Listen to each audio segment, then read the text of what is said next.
के दिन अगर शिव जी के मंदिर में पानी चढ़ाया जाए, जल चढ़ाया जाए, तो घर में विद्वत्ता का अनुभव होता है महाराज। भगवान विष्णु ने जाते हुए शिव बाबा को देखा। शंकर भगवान से, भगवान नारायण ने कहा आप कुछ कहेंगे नहीं? भगवान शंकर कहते हैं नारायण चिंता मत करो, बार के दिन अगर दाल चढ़ा कर जाएगा, चने की दाल को मंदिर के पीछे बैठकर ओम नमः शिवाय बोलकर जो नारायण को समर्पित करेगा, उसके मनवांचित फल को मैं 3 महीने में पूरा कर दूंगा, उसके मन की कामना को मैं 3 माह में पूर्ण कर दूंगा। आज भी नियम है, चने की दाल को लेकर जाते मंदिर के पीछे बैठकर चने की दाल को लेकर ओम नमः शिवाय का जाप करते हैं। 7 बार ओम नमः शिवाय बोलकर चने की दाल वापस घूमकर भगवान विष्णु को समर्पित करी जाती है, तो 3 महीने में मनोकामना पूरी हो जाती है। उस चने की दाल का इतना प्रमाण, इतना प्रमाण गुड़ जोड़ता है। जितने समय अतिथि हमारे घर में रहे, मेहमान हमारे घर में रहे, जिसको हमने आरती के समय पर गुड़ दिया है, जिसको हमने गुड़ दिया है, वो पाकर आनंद के साथ में। अच्छा, कभी तुमने सुना जो जिसके यहाँ पर गणेश जी नहीं होते, शादी ब्याह में अगर गणेश जी नहीं मिलते तो क्या करते हैं, वो गुड़ का जो ढेला होता है ना, उसी को आधा तोड़कर गणेश जी बना के रख देते हैं और उसी आधे गुड़ के ढेले का भोग लगा देते हैं। गुड़ का ही गणेश और गुड़ ही खजाना। देखिए जरा भाव देखिए हमारे सनातन धर्म, भगवान को रिझाने का तरीका देखिए। अब कई लोग कहते हैं ये गुड़ से क्या होता है, ये मूंग से क्या होता है, ये धने से क्या होता है, चावल से क्या होता है, बेलपत्र से क्या होता है। अरे भाई, समर्पित करोगे, पाओगे तो जानोगे ना। सावन के बार के दिन जिस लड़का और लड़की का विवाह नहीं हो रहा, बहुत हताश हो गए, परेशान हो गए, विवाह संबंध जमी नहीं रहा, किसी भी बुधवार के दिन तांबे के कलश में चने की दाल को भर लीजिए, किसी भी बुधवार, और तांबे के कलश में चने की दाल को भर लो, उसमें 2 गोल सुपारी रख लो, पूजन वाली सुपारी रख कर 2 सिक्के उसमें रख लो, पीले कपड़े से मुख बांध दो, उसका पूजन करो बुधवार के दिन भी, और गुरुवार के दिन उसका पूजन स्नान करने के बाद करना। पर घर में किसी से बात मत करना, मुख से शब्द मत बोलना, मुख झूठा मत करना। पूजन करने के बाद उल्टे हाथ पर कलश को रखकर सीधे हाथ से ढककर कोई ब्राह्मण के घर में जाकर साथ में किसी को ले जाओ, बिना बोले, बिना बात करे, बिना कहे, साथ जाकर ब्राह्मण का दरवाजा बजा दे, बात कर ले और में कह जाओ, पर तुम्हें नहीं बोलना है। और वो कलश ब्राह्मण के अपनी कामना कर कर वो कलश का दान दे दिया जाए। महाराज, ज्यादा से ज्यादा 4 महीना 3 महीने के अंदर विवाह संबंध पक्का हो जाता है। विवाह संबंध, चने की दाल का दान कुछ सहज नहीं है। लग रहा है कि मैं दुखों से पीछा छूट ही नहीं रहा, तब उस जगह पर बेलपत्री के मध्य भाग में पीला चंदन, ये जो पत्ती है और ये 2 पत्ती हैं, ये बड़ी पत्ती और ये बीच की जो 2 पत्ती हैं, इसके बीच में जो डंडी का भाग रहता है, जो बीच में डंडी का जो भाग है, बड़ी पत्ती और ये 2 छोटी पत्ती के मध्य में जो डंडी का भाग है, उस डंडी के भाग में पीला चंदन और एक अक्षत पीला। शंकर भगवान को प्रदोष के दिन आप अगर प्रदोष काल में समर्पित कर रहे हैं, तो ये निश्चित है कि धीरे धीरे कर कर वो दुख समाप्त होगा, वो दुख कटेगा ही। विश्वनाथ को कुछ नहीं चाहिए, मेरे शंकर को चाहिए क्या? अगर आपके जीवन में ऐसा लगे कि बहुत बड़ी बीमारी आ गई और आपके घर का व्यक्ति वेंटिलेटर पर पड़ा हुआ है, तो शमी के वृक्ष के फूल ले आओ 7, और शमी के वृक्ष के 7 फूल लाकर एक एक फूल शंकर भगवान को श्री शिवाय नमस्तुभ्यम कहकर उस व्यक्ति के लिए जो पड़ा हुआ है, अंतिम सांसें गिन रहा है, जिसको अटैक आ गया, अंतिम सांसों में जो गिन रहा है, उसके नाम से भगवान शंकर पर चढ़ाना प्रारंभ कर दो। मात्र 7 पुष्प, उस शमी के वृक्ष के 7 पुष्प आप शिव को समर्पित करिए, उसका नाम और गोत्र बोलकर, और भगवान शंकर का मूल मंत्र श्री शिवाय, जम के बोलिए श्री शिवाय नमस्तुभ्यम बोलकर एक एक शमी का फूल शंकर पर चढ़ाना प्रारंभ कर दो। फिर आगे वो विश्वनाथ की मर्जी है, वो प्राण कैसे लेकर वापिस आता है, उस काल से छुड़ाकर महाकाल कैसे लाता है, ये वो जाने। आपका फर्ज केवल आप अदा करिए। ये 3 समय एक ऐसा समय है, मान लो सुबह यदि आपको समय ना मिले भगवान शंकर का गुणगान करने के लिए, मान लो दोपहर का समय ना मिले शंकर भगवान का गुणगान करने के लिए, तो शिव पुराण कहती है जब सूर्य डूब रहा हो, प्रदोष काल का जब समय हो, तब उस शंकर का गुणगान करो तो सारी जिंदगी तुम्हें किसी के आगे हाथ नहीं फैलाना पड़ेगा। भगवान भोलेनाथ स्वयं तुम्हें उतना प्रबल वैभवपति बना। कितना सुंदर कहा है। जब जिंदगी बहुत संघर्ष में चल रही हो, बहुत दुख का जीवन चल रहा हो, बहुत कष्ट का जीवन चल रहा हो, बहुत कष्टमय जीवन चल रहा हो, तब शमी के 5 पत्ते, शमी के 5 पत्ते, एक दुर्वा के साथ एक अक्षत चावल का एक दाना, वो भी हल्दी में भिंगोया हुआ हो या केसर में भिंगोया हुआ हो, शमी पत्र 5, एक दुर्वा, एक चावल का दाना, जो दिल से हृदय से बेलपत्री के वृक्ष के नीचे पार्थिव लिंग का निर्माण कर कर मट्टी का शिवलिंग बनाकर प्रदोष काल में, मतलब शाम के समय पर शिवलिंग बनाकर उस पे जल चढ़ाकर, जो ये 5 शमी का पत्र, एक दुर्वा और एक चावल का दाना, अपनी कामना कर कर, जो दुख चल रहा है बाबा से विनय कर कर एक एक पत्ता जब समर्पित कर दे, फिर एक दुर्वा समर्पित कर दे, फिर एक चावल का दाना समर्पित कर दे और बाबा का वहीं पर पुनः विसर्जन कर दे, 3 महीना तो जाने दो, 15 दिन के अंदर वो दुख कटता जरूर है, चाहे कोई भी दुख, किसी भी तरह का दुख क्यों हो। एक बेलपत्र के वृक्ष की परिक्रमा करने वाले को हजारों अश्वमेध यज्ञ का फल प्राप्त हो जाता है, हजारों अश्वमेध यज्ञ का फल प्राप्त हो जाता है। उसी तरह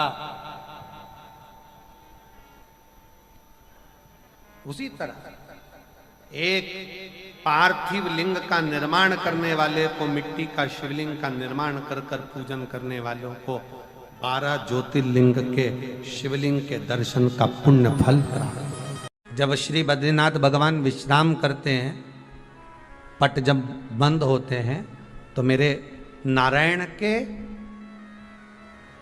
हृदय से बाहर जो लक्ष्मी जी का मंदिर है, वहां से लक्ष्मी जी को लाकर हृदय से लगाया जाता है और भगवान को एक कम्मल पूरा घी में उसको लपेट कर, पूरे घृत में उसको लगाकर, गौ माता के घृत में उसको लगाकर नारायण को भगवान शिव का स्मरण कर कर लपेटा जाता है। भगवान नारायण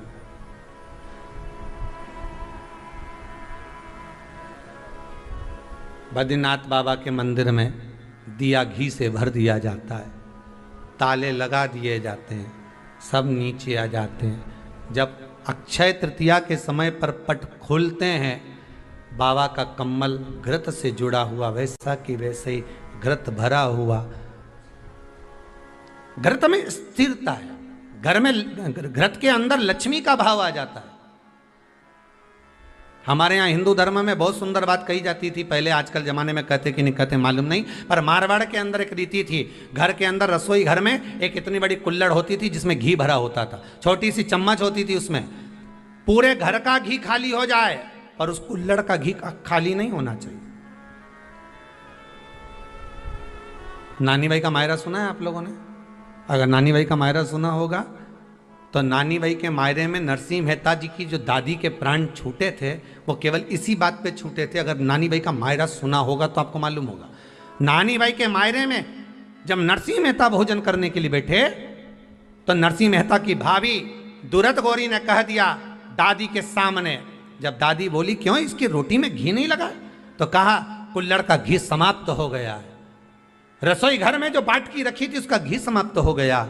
जय कुंवर भाई को चिंता लग गई, आंखों से अश्रु बहने लगे और जय कुंवर भाई नरसिंह मेहता की दादी प्राणों को छोड़ दी कि मेरे रसोई घर का घी समाप्त हो गया, मतलब ये घर अब बर्बाद होने में देरी नहीं लगेगी। नानी भाई का मायरा कहता है दादी के प्राण छूट गए थे, नैनों से नीर बह रहा था, केवल जरा सा संवाद।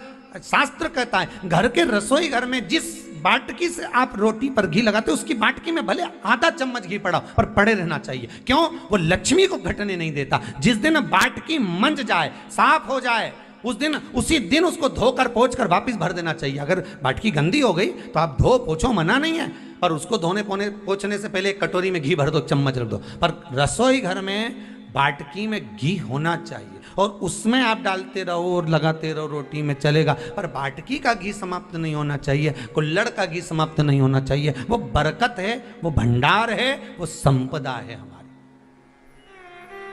घृत वैभव देता है, घृत वैभव प्रदान कर।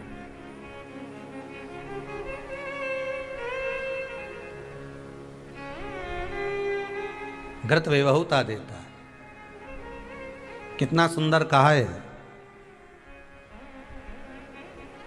शंकर भगवान के शिवलिंग पर घृत चढ़ाने के बाद आपने दही चढ़ाया शिव जी को, ठीक है, आपने दूध चढ़ाया, जल चढ़ाया, दही चढ़ाया, शहद चढ़ाया, शक्कर चढ़ाई, मिष्ठान चढ़ाया, जो भी आप शिव जी को चढ़ा रहे हो उसमें से केवल एक पदार्थ, एक वस्तु, घी, शंकर के शिवलिंग पर चढ़ाने के बाद में उसी शिवलिंग का घृत, जहां शिवलिंग रखा हुआ है, शिवलिंग जहां रखा रहता है उस कटी पर उस घृत से हस्त फेर देना चाहिए अपनी मनोकामना कर कर। जो अभिषेक आपने किया है वो अभिषेक का फल भगवान भोलेनाथ कुछ ही दिन में प्रदान कर देते हैं। मात्र उंगली फेर देने पर, घृत पात्र की उंगली, घृत का जो आप अभिषेक कर रहे हो, जल चढ़ा रहे हो, दूध चढ़ा रहे हो, आप पंचामृत सामग्री समर्पित कर रहे हो, आप दुनिया की सारी वस्तु भगवान को दे रहे हो, तो घी चढ़ाते समय जब घी चढ़ जाए, शंकर के शिवलिंग पर घी चढ़ गया, उसकी एक उंगली लेकर शिव मंदिर में जहां शंकर जी पिंडी पर बैठे हैं उस जलाधारी पर जो शिवलिंग रखा हुआ है उसके चारों तरफ उस घृत को लगा देना चाहिए अपनी कामना कर कर। महाराज शिव उसको स्वीकार करता है। क्यों? शंकर और पार्वती के मिलन स्थल, माता पार्वती की गोद में भगवान शंकर का जो शिवलिंग स्वरूप विराजमान है, हस्त कमल के अंतर्गत जो भगवान विराजमान है, उसका फल चौगुना मिल जाए।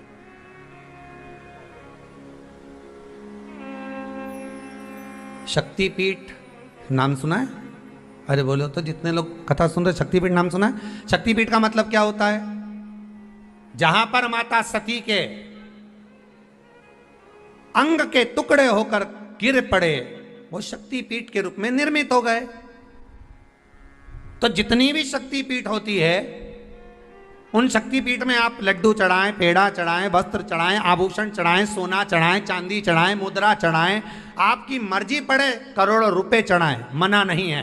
पर शक्तिपीठ का दर्शन करने जब जाएं तो कम से कम थोड़ा साथ में गाय का घृत, असली घी साथ में लेकर अवश्य जाएं। क्यों? शक्तिपीठ पर भी घी समर्पित करने से मनोकामना पूर्ण हो जाती है। आप आएंगे शक्तिपीठ का दर्शन करके और मनोकामना पूर्ण होना है।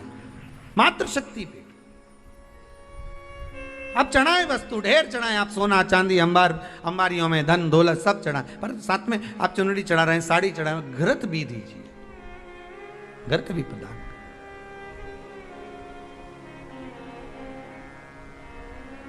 घृत का दान मूल है। धर्म पत्नी से संतान नहीं, औलाद नहीं, बड़े दुखी है, बड़े दुखी। अच्छा, संतान नहीं हो, किसी नारी की गोद, अगर स्त्री की गोद अगर खाली रह जाए तो भी दुख होता है उसको कि मेरे घर में औलाद नहीं, संतान नहीं। हम कई बार कहे, आज फिर कहते हैं, ये टेस्ट भी बाद में कराना, सारी जांचें बाद में कराना। एक बार शंकर का भजन कर कर देख लो, सब जगह से अगर हार जाओ और सारे रिपोर्ट आपकी आपने सब दूर दिखा ली, तो एक बार शंकर पर भरोसा कर कर तुमरुका जी का नाम लेकर सफेद आंकड़े की जड़ को शिव जी पे से रजस्वला धर्म के 7वें दिन 21 बार घुमा लो, नाम गोत्र बोलकर कमर में लाल धागे में बांध लो, पीपल के पत्ते शिव जी को चढ़ाओ, उठाकर लाओ, उस एक पत्ते को रात्रि को गाय के दूध में उकालो और उस दूध को दोनों पति पत्नी पियो, साथ रहिए। समय आएगा, बाबा चाहेगा तो 3 या 4 महीने में गर्भ ठहर ही जाएगा।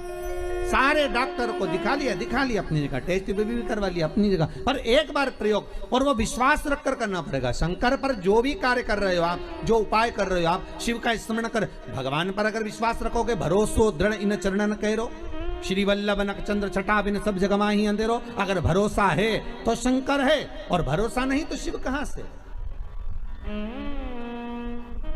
विश्वास लेकर अगर आए हो तो काम तो होगा। ये लोग काशी से आए हुए हैं, विश्वास लेकर ही तो आए होंगे कि हम जाएंगे शंकर की कथा में तो बाबा कृपा जरूर करेगा। कई लोग यहाँ पर बैठे हुए हैं जो विश्वास लेकर आए हुए हैं, दूर दूर से आए हुए हैं, केवल विश्वास लेकर कि भगवान कृपा करेगा किसी ना किसी रूप में, मुझे विश्वास है कि बाबा मेरी सुनेगा।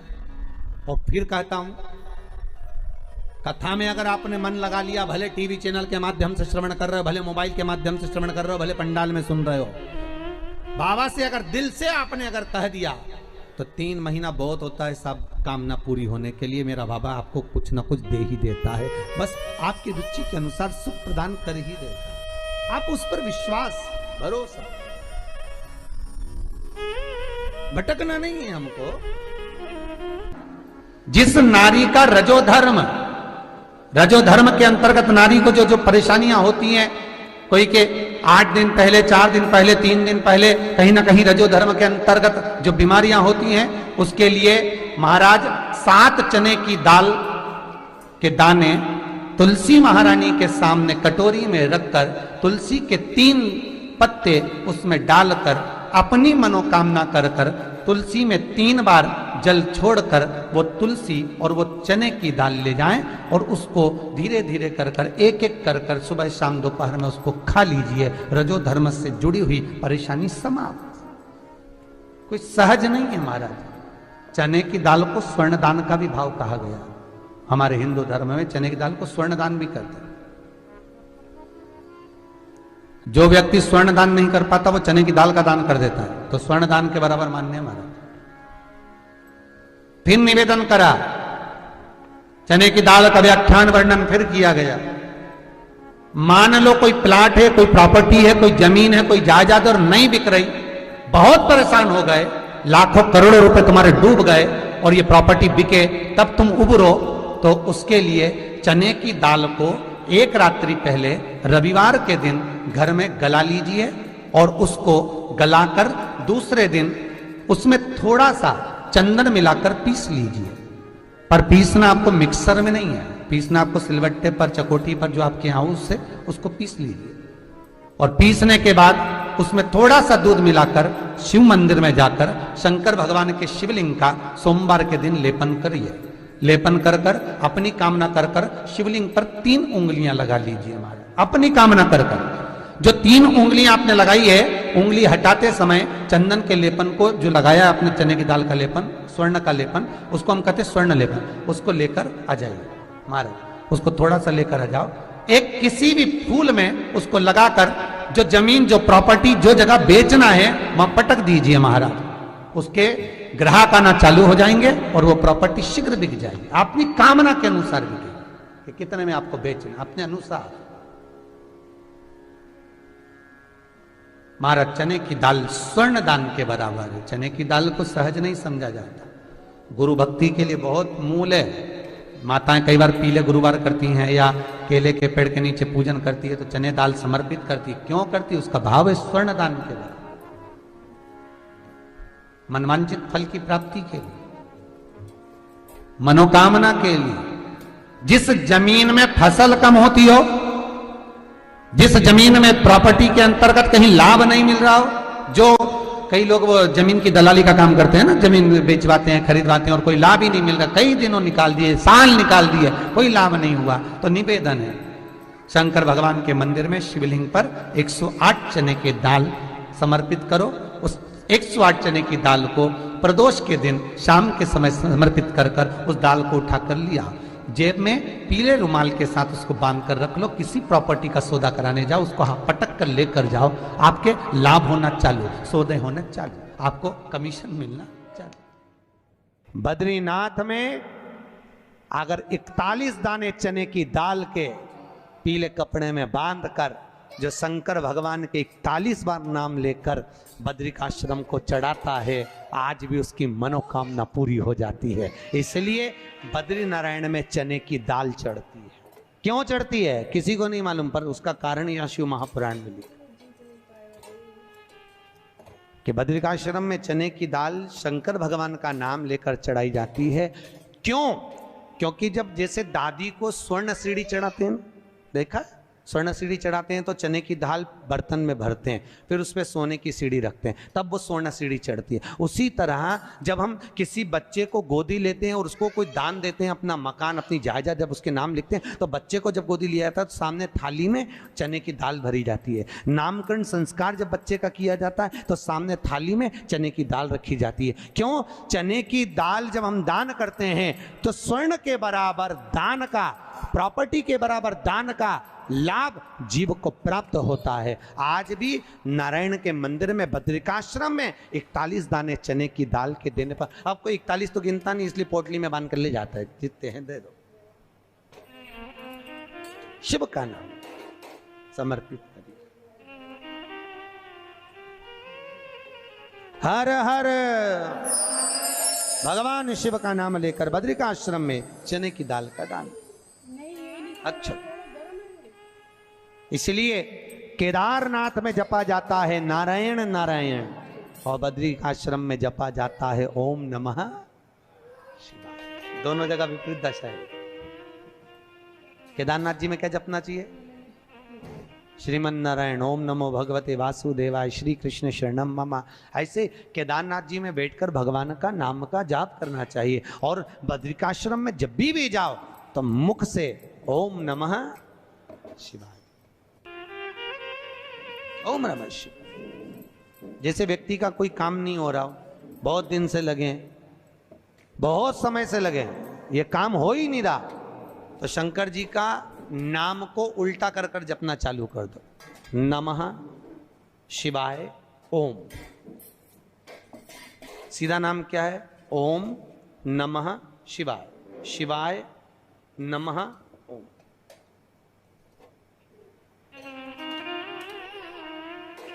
जब उल्टा नाम व्यक्ति जपना चालू कर देता है, जिस बच्चे के, बच्ची का, जिसका भी विवाह नहीं हो रहा हो, कोई काम नहीं हो रहा हो, कोई सीए की पढ़ाई कर रहा है और एग्जाम में निकल ही नहीं रहा, 3-3 4-4 बार बैठ गया, पास ही नहीं हो रहा, उस बच्चे को बोल दो बस सुबह उठते से ही शिवाय नमः ओम बोलना चालू कर दे, एक ही बार में सिया पास ले।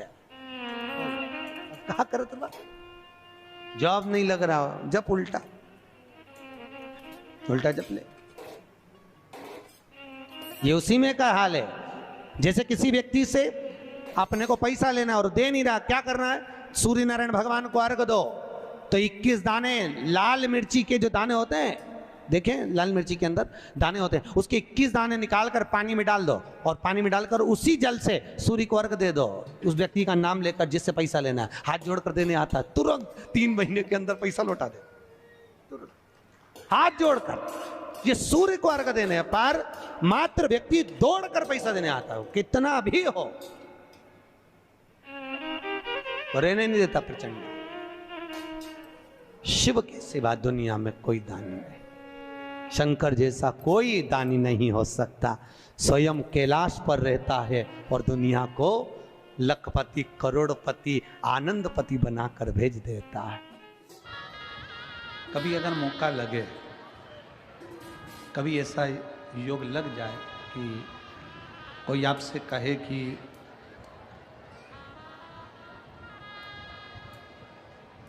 आपके शरीर में बहुत भारी कोई रोग हो गया और बहुत बड़ा रोग है, बहुत रोग,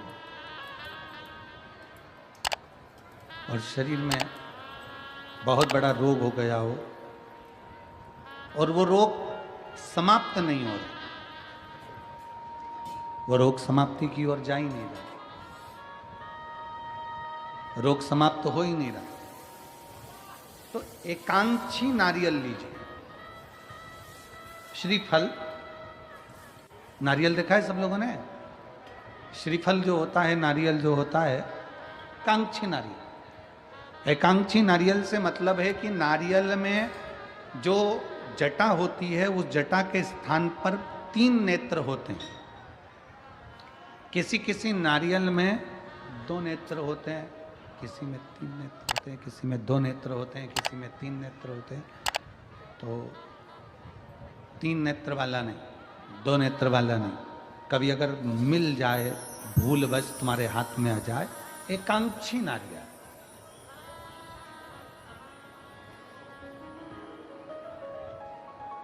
एक नेत्र वाला।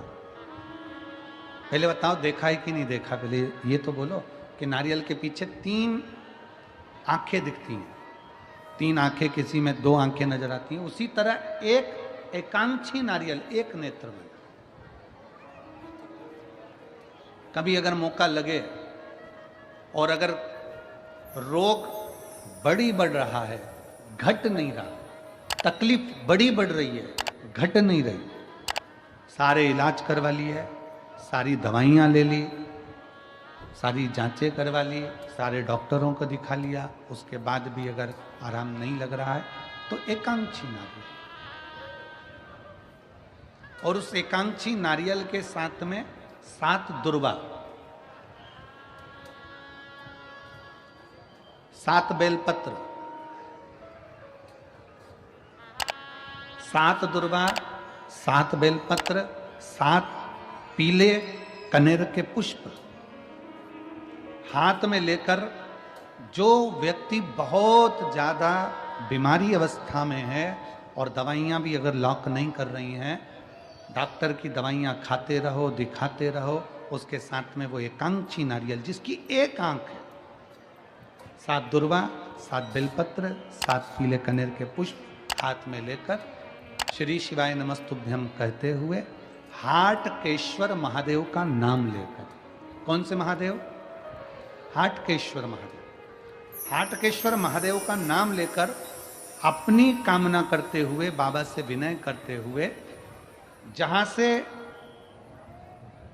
जैसे ये शिवलिंग है, ये जलाधारी है, ये जलाधारी से जल बह रहा है, ये जल बहकर जहां से जाता है, ये जल बहने के स्थान जहां तक है, उसके बीच में कहीं पर भी, जहां जल बह रहा है ना, ये पानी बहकर जहां जा रहा है, उस स्थान पर कहीं पर भी, वो जल बहकर जहां से जा रहा है जमीन पर, उस स्थान पर कहीं पर भी उस नारियल को, एकांक्षी नारियल, 3 आंख वाला नहीं, 2 आंख वाला नहीं, एक नेत्र वाला एकांक्षी नारियल, सफेद पीला कनेर, 7 बेलपत्र, 7 दुर्वा के साथ में उसको रख दीजिए और 1 लोटा जल देवाधिदेव महादेव को दक्षिण के भाग में खड़े होकर, उत्तर की ओर मुख कर यहाँ बैठकर या खड़े होकर इस भाग में उधर की ओर देखते हुए जल समर्पित कर दीजिए।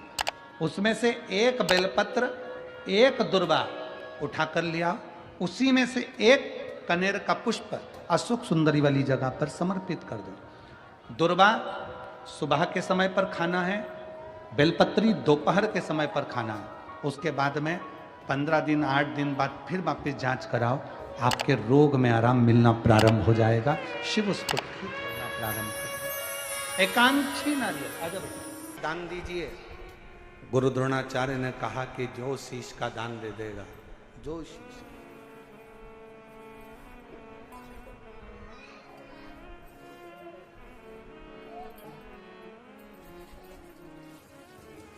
मेरे शंभू ने कहा, मेरे शंकर ने, इस पवित्र कथा का आनंद कर रहा है, हस्तिनापुर शिव महापुराण की कथा करिए, जो शीश का दान देगा वो मुझसे शस्त्र विद्या सीख लेगा।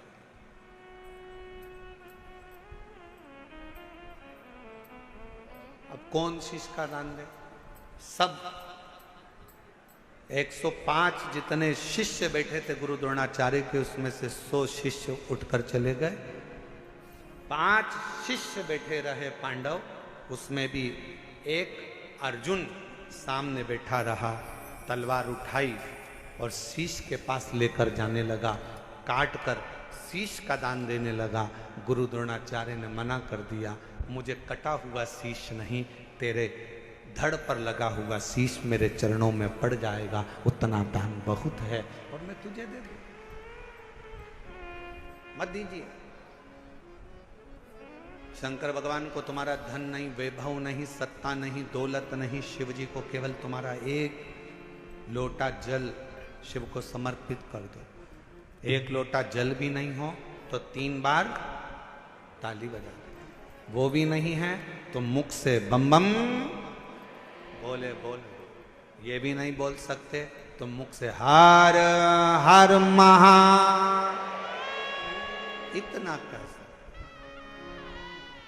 बहुत।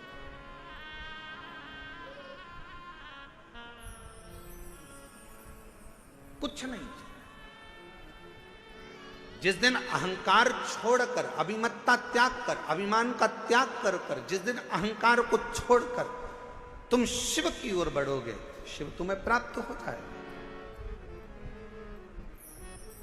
हस्तिनापुर शिव महापुराण की कथा में हस्तिन नाम का जो राजा था वो शंकर का परम उपासक था, जिसने इस राज्य को बसाया था।